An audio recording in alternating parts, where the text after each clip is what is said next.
post ng ABS-CBN News. Sabi niya, pagkuha ng mga otoridad sa labi ni dating DPWH Undersecretary Catalina Cabral matapos umanong nahulog sa bangin sa Cannon Road sa Tuba, Benguet. So ito po, may picture o yun. Hindi na ipakita yung muka. Okay. So, binasa ko ang mga comments. Medyo marami ang nagdududa. Sinasabi dito na parang script or drama. Vanessa Aronale, sabi niya, what if hindi siya yan? Di ba may posibilidad na gawa-gawa lang ng kwento para makaikyas na siya, kasi isa siya sa mga personalidad sa flood control scandal na napakaraming nalalaman. Parehas sila ni Saldico. So, kung ako yung mastermind, dalawa ang pwede kong gawin. Una, iligpit ko na siya ng tuluyan or gagawa ng drama, script para hindi na siya hanapin, para hindi na siya magsalita. So itong mga comments na nababasa ko, duda. Something is fishy, sabi ni Lodel Florentino.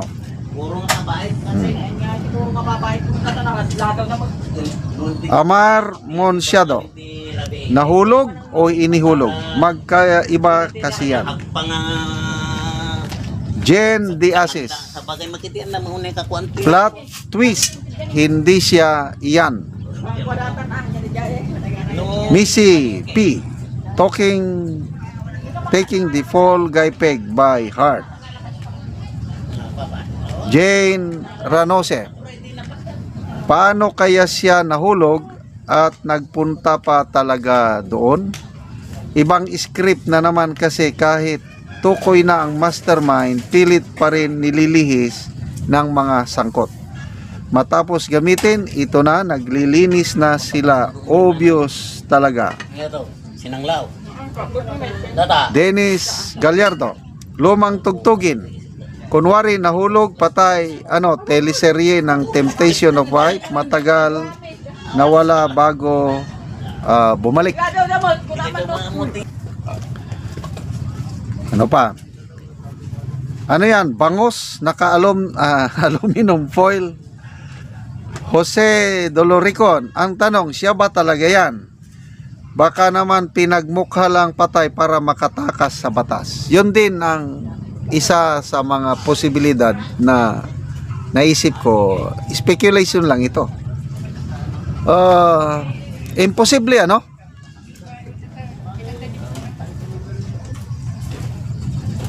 Iniwan sa isang lugar, umalis ang driver, mamaya bumalik, wala na. Ako hindi ako maniwala doon sa kwento ng driver. Wala, malayo sa it does not make sense. Kaya itong theory na ito na pinalabas lang na patay, ito kagagawan ng mastermind. Sino yung mastermind? Bahala na kayo. Pinalabas lang na patay, maliban lang kung ipakita yung mukha para mai-compare natin yung mukha niya nung buhay pa, at saka kung wala silang mukhang maipapakita, hindi ako maniwala. Kasi may declare na siya na marami nang nangyaring ganyan na napiki niya yung death certificate. Sino ba yung nag-witness kay Alice Gobayon? Napiki niya yung death niya. But later on, nahuli din siya. Nahuli ata sa Scammer yan. Yung nagpeke ng kanyang kamatayon, scammer.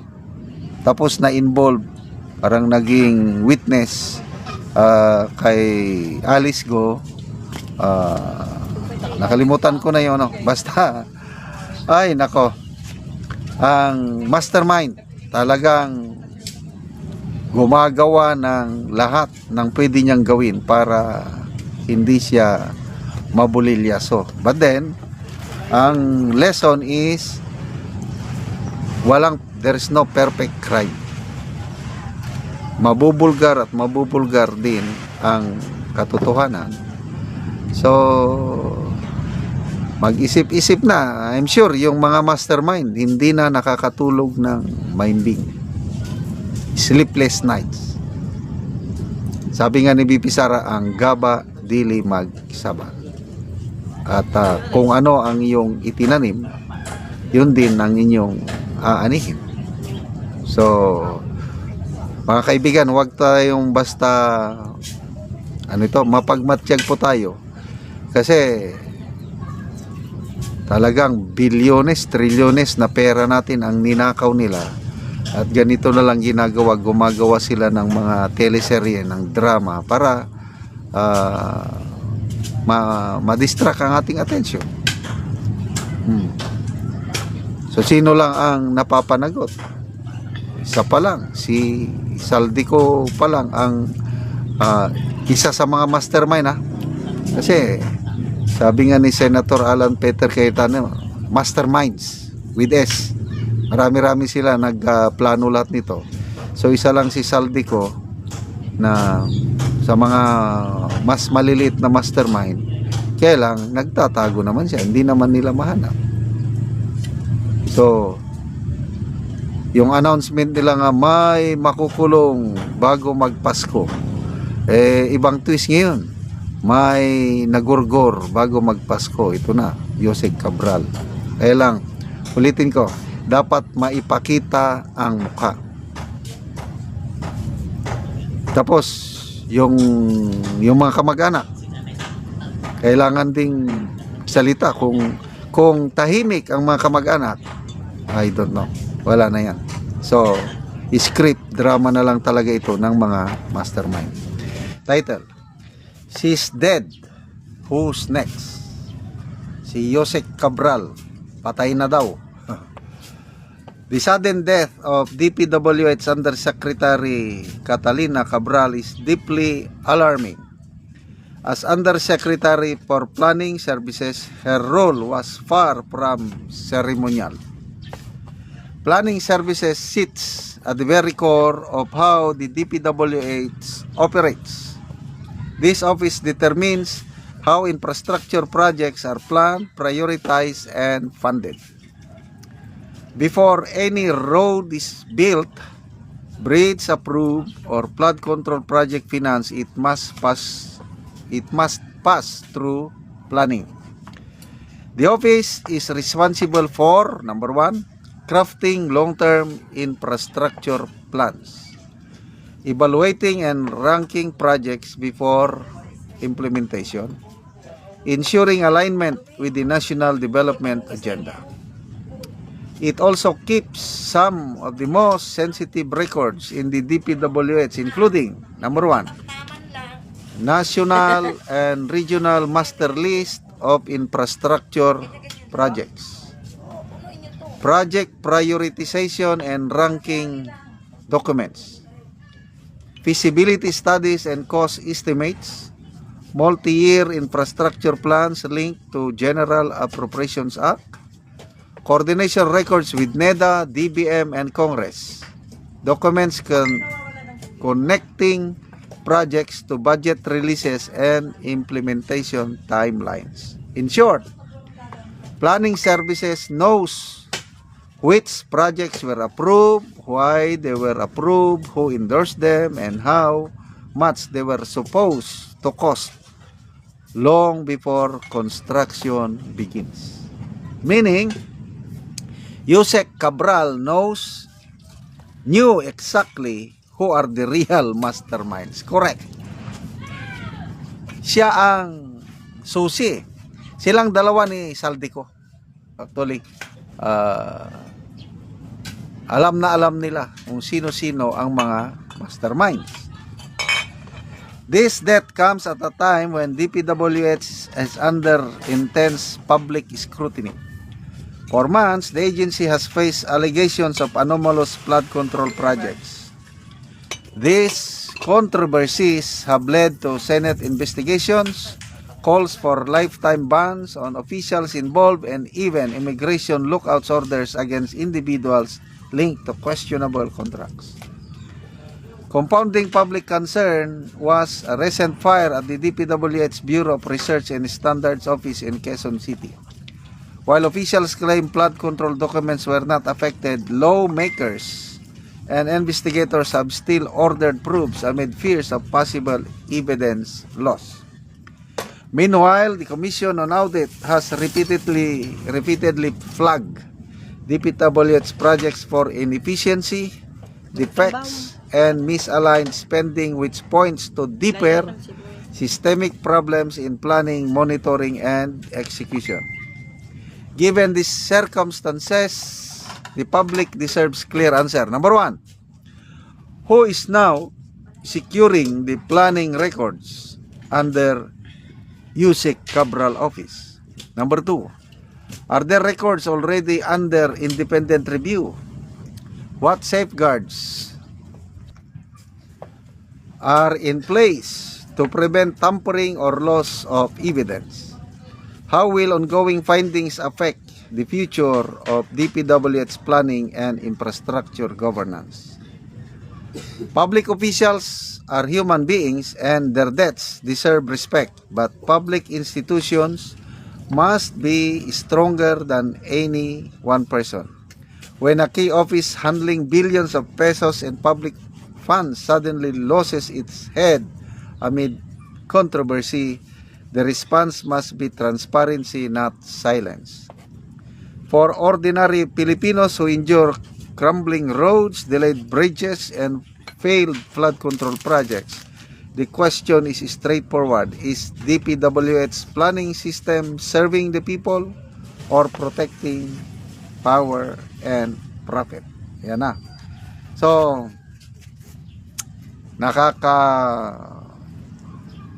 hindi ka panipaniwala ito itong pangyayaring ito. So, tatlo lang ang posibleng senaryo na nakikita ko. Either hindi niya nakayanan yung konsensya niya at totoo ngang nagpatihulog sa bangin.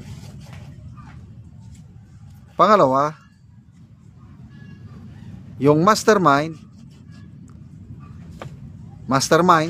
gumawa ng paraan para mailigpit siya at hindi na siya makakapagsalita.